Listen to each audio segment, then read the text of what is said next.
vamos a hablar de el contexto de The Banshees of Inisherin. La película se ambienta en una isla de Irlanda en el año 1922-1923.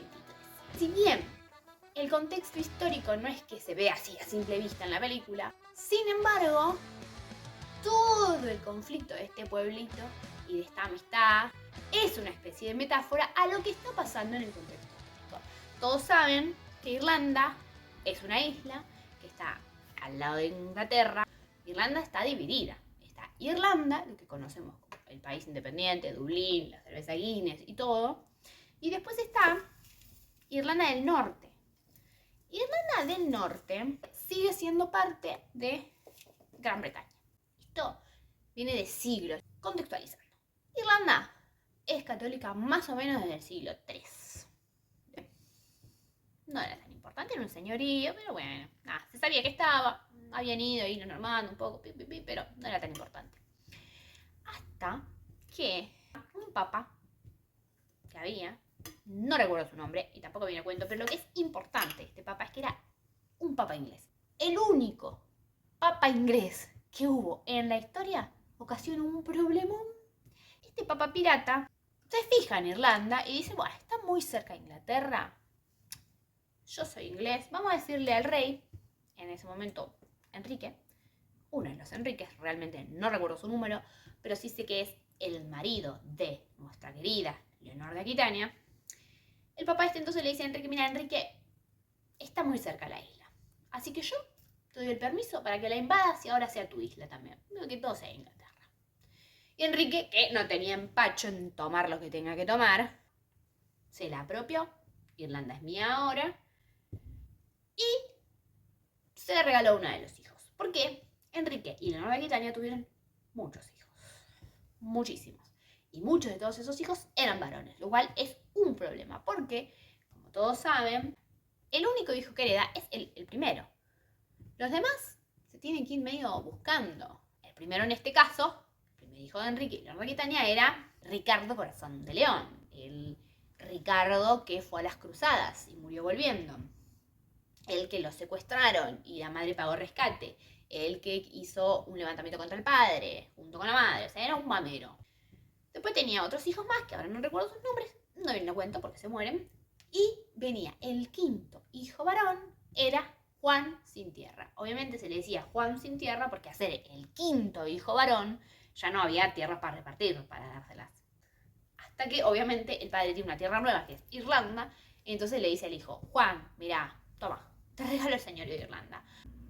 Todo bien porque como Juan nunca iba a heredar la corona, porque tenía 4 hermanos más grandes varones que podían ir heredándola, Irlanda se mantenía un poquito independiente.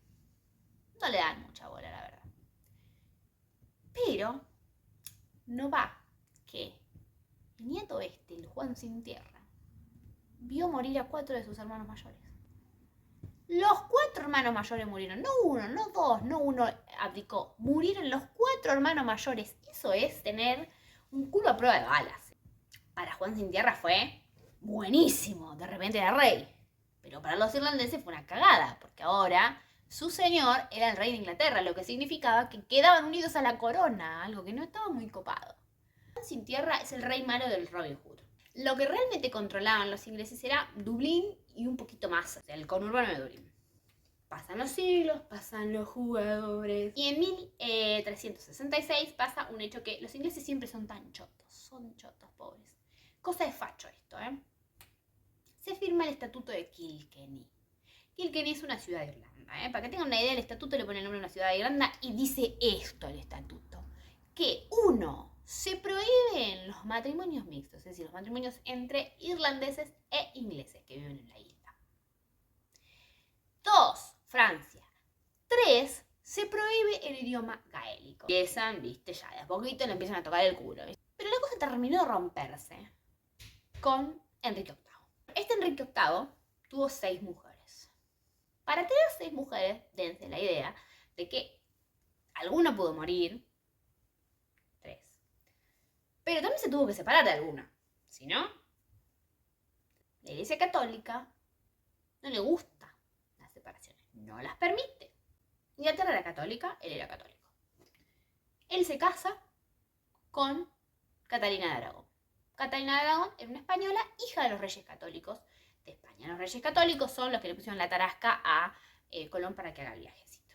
Se casan, tienen hijas, hay un chismecito ahí, lo podemos charlar en otro momento, no importa. La cuestión es que en algún momento al rey Enrique VIII se le cruza una jovenzuela venida de Francia, de la corte francesa, que es la querida Ana Bolena. Y la Ana Bolena le dice, mira, conmigo no vas a estar así de que nos vemos tachango. No. Yo te entrego. Pero, ¿y el anillo para cuándo? Entonces él, caliente como estaba, con mucho fedeval en sangre, fue al Papa y le dijo, mira papá, me quiero separar. Y el Papa le dijo, no se permite en la Iglesia Católica. Y el rey le dijo, ah, ¿no?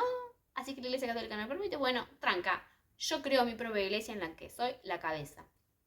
¡Qué trucazo!, ¿no? Tenía su lógica igual, ¿eh? Porque si en esa época, absolutismo, los reyes eran los enviados de Dios en la tierra, o sea, eran como un legado divino que les caía del cielo la corona.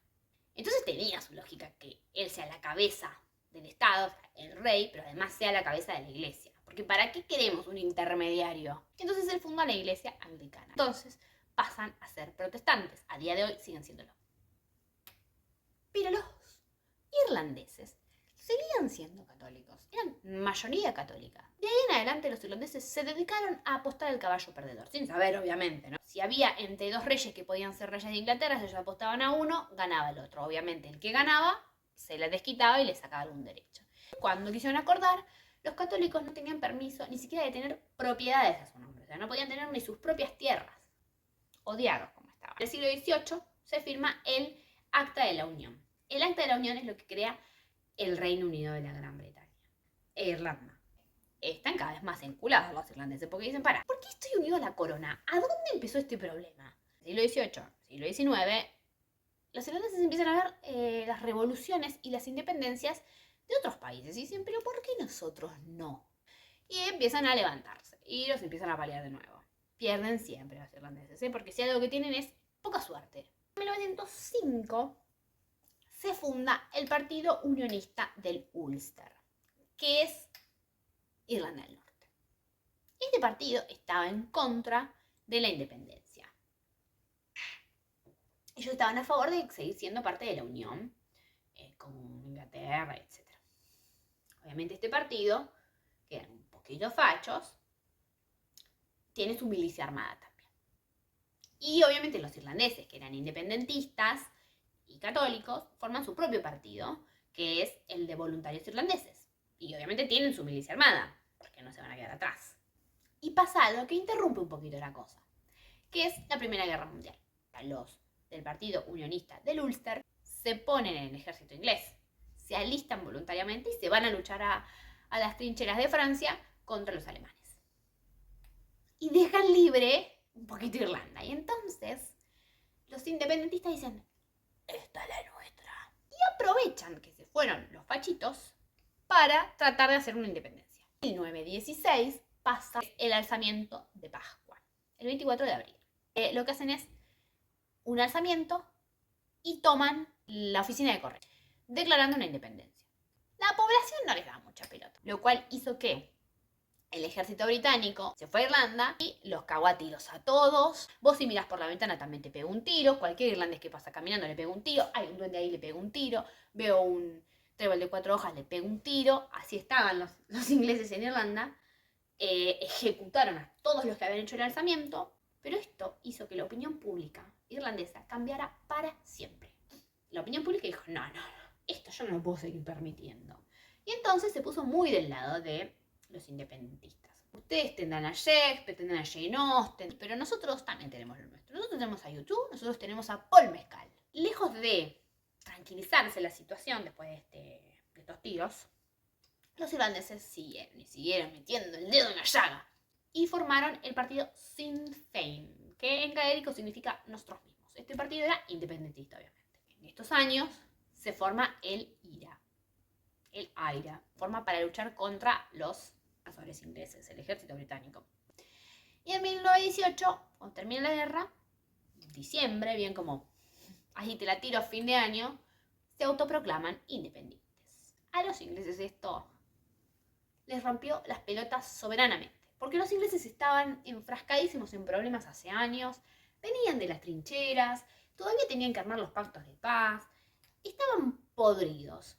Así que dijeron, no, independencia, mis cojones. Y se fueron, todos los que venían de Francia de la guerra, se fueron también a Irlanda a seguir peleando, porque ya que estamos, sigamos de largo.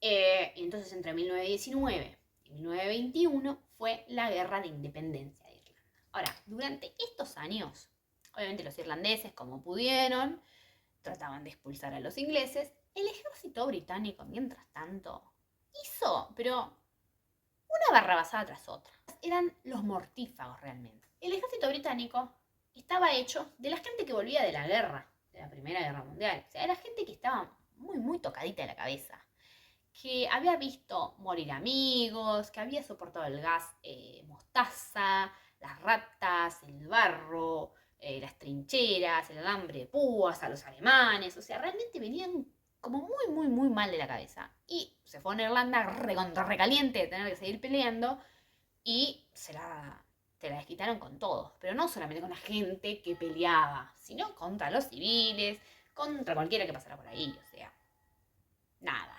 Pasaba YouTube, le pegaban un tiro, les daba lo mismo. Esto fue tan grave que, para que se den una idea, el rey Jorge V le dijo al primer ministro inglés: che, me parece que nos estamos yendo un poco de mambo, las tropas están desacatadísimas, ¿eh? Y el primer ministro le dijo: no nos acordamos un carajo, seguimos de largo. Y en 1920 se firma una especie de estatuto, un estatuto de autonomía. Este estatuto de autonomía le daba cierta independencia a Irlanda, pero la dividía en dos: Irlanda del Norte y la Irlanda del Sur, que podía ser un poquito más independiente, pero tenía algunas condiciones. Les tenían que dejar ponerles bases militares ahí. Más o menos como la OTAN. Esto no les gustaba un carajo a los independentistas. Primero, porque les dividían el territorio. Y segundo, por esto de las bases. Esto generó un problemón, pero hacia adentro de los independentistas irlandeses. Una parte decía, bueno, al menos tenemos una parte del país que es independiente. Los otros le decían, no, este tratado es una porquería. Una parte del partido había firmado el pacto y la otra parte decía, no estoy de acuerdo. Era la interna del PJ esto. Cuando terminó la guerra de la independencia, arrancaron la guerra civil. La guerra civil irlandesa es entre 1922 y 1923. Es decir, justo en donde se instala la película The Banshees of Inisherin. Duró un año porque la verdad que en 1923 estaban todos hartos. Ganaron los que estaban a favor del pacto anglo-irlandés, o sea, ganaron los que estaban a favor de la división de Irlanda, por eso hoy en día sigue dividida Irlanda, y se firmó la paz. En 1937 Irlanda firmó la independencia completa y en 1948 se terminaron de ir de la Commonwealth. Dijeron, no quiero saber nada con Inglaterra. Por muchos años hubo muchos conflictos. El IRA siguió peleando. Hubo una especie de apartheid en el norte en el que los católicos irlandeses del norte siempre sufrieron discriminación, violencias y conflictos. Esto lo podemos ver en un montón de películas, por ejemplo en Belfast, que también lo puedes ver en El nombre del padre. Hay canciones también que hablan de estos temas, por ejemplo Zombie de The Cranberries, Sunday Bloody Sunday de YouTube, incluso series. Una serie que está muy buena, que también tiene como muy de fondo estos conflictos, pero ya en los 90, es Derry Girls, que está en Netflix. Acá estamos hablando de Irlanda porque a nosotros nos gusta Irlanda. ¿A quién no le gusta Irlanda, básicamente?